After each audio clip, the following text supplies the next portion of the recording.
હેડલાઇનના પ્રાયોજક છે Charusat university. Choose Charusat, choose success.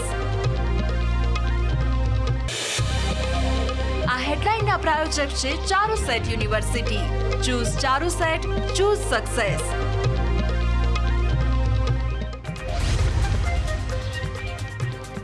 Surat બાદ હવે નવસારીમાં ખીલ્યું કમળ. નવસારી બેઠકના ઉમેદવાર સી.આર. પાટીલ બહુમતથી જીત્યા. સત્તાવાર જાહેરાત બાકી, કોંગ્રેસે હાર સ્વીકારી. શેરબજાર ખુલતાની સાથે જ મોટો કડાકો. સેન્સેક્સમાં 1700 પોઈન્ટનો ઘટાડો. નિફ્ટીમાં 550 પોઈન્ટના ઘટાડા સાથે ખુલ્યું.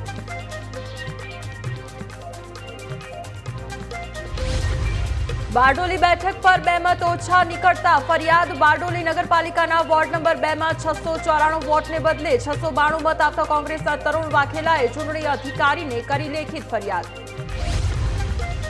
લોકસભા ચૂંટણીના પ્રારંભિક વલણોમાં ઇન્ડિયા ગઠબંધન આગળ. વાયનાડ અને રાયબરેલીથી રાહુલ ગાંધી આગળ તો કનોજ બેઠકથી અખિલેશ યાદવ આગળ. દેશના 7 રાજ્યોમાં આચારસંહિતા હટાવ્યા બાદ અર્ધલશ્કરી દળોની તૈનાતી. મતગણતરી બાદ હિંસાની ઘટના ન બને તે માટે 15 દિવસ સુધી સુરક્ષા દળોની તૈનાતી રહેશે.